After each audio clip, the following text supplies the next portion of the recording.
Muito bom dia, a paz do Senhor para todos os amados irmãos em Cristo Jesus. Eu venho aqui por meio desta manhã gloriosa de Deus, estar louvando uma canção de Paulo César Baruch. Seria tão bom.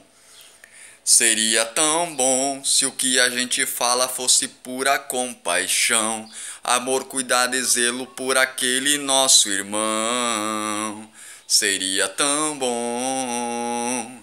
Seria tão bom se o conhecer a Deus fosse mais que religião, fosse amor e obediência pelo autor da criação.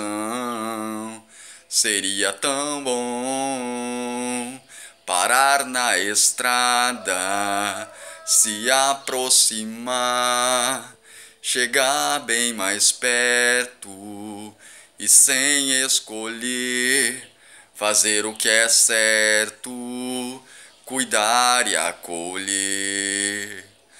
Ai, Pai, faz de mim alguém parecido contigo, e então transforma o meu eu e esse jeito de ser tão altivo. Quero me parecer contigo, seria tão bom. Quero me parecer contigo, seria tão bom. Quero me parecer contigo, seria tão bom. Seria tão bom se o conhecer a Deus fosse mais que religião, fosse amor e obediência pelo autor da criação. Seria tão bom parar na estrada, me aproximar, chegar bem mais perto e sem escolher, fazer o que é certo, cuidar e acolher, fazer o que é certo, cuidar e acolher. Ai, Pai, faz de mim alguém parecido contigo, e então transforma o meu eu e esse jeito de ser tão altivo. Quero me parecer contigo, seria tão bom. Quero me parecer contigo, seria tão bom. Quero me parecer contigo, seria tão bom. A cada dia me parecer contigo, seria tão bom, tão bom. Se nós pararmos para analisar a letra deste louvor, a letra desta canção, Deus já fala tudo a respeito do que nós devemos fazer nesta terra. Nós devemos nos posicionar como verdadeiros cristãos na terra, amar o nosso próximo como a nós mesmos.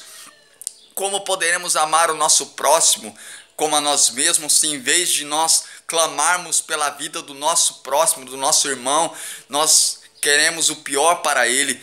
Quando o nosso próximo ele nos persegue, nós queremos desejar a sua morte. Não é isso que o Espírito Santo de Deus nos ensina. Ele nos ensina que nós devemos amar o nosso irmão como a nós mesmos.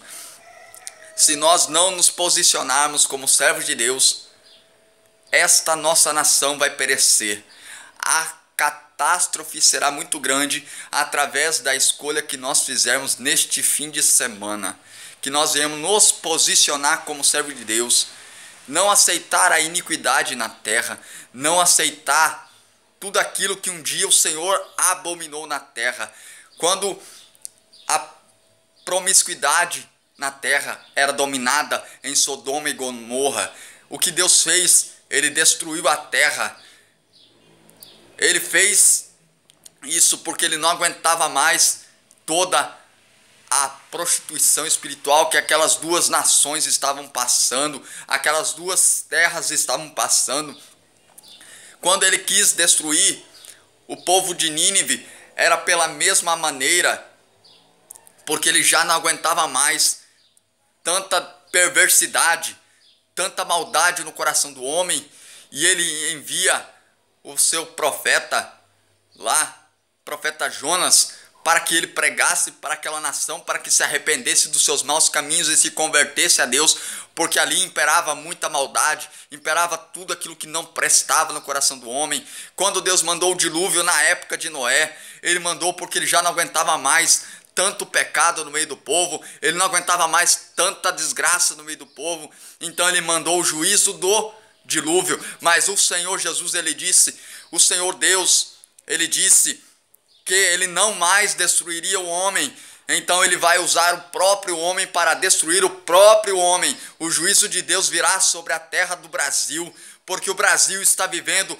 numa dissoluta concupiscência carnal, se destruindo, se deixando levar pela prostituição, pelo homossexualismo, por todas as coisas que não competem a Deus, mas Deus vai passar a espada, retirar todos aqueles que têm feito a destruição no meio das famílias, tentando destruir as famílias, mas o Espírito do Senhor está de pé para cumprir os desígnios dele na terra. Por isso ele enviou um homem para mudar toda essa história, e esse homem é Jesus Cristo. Quando ele veio para mudar o contexto da história, para que nós entendêssemos que não é o braço do homem que muda a história, mas é o amor de Jesus Cristo que muda a história.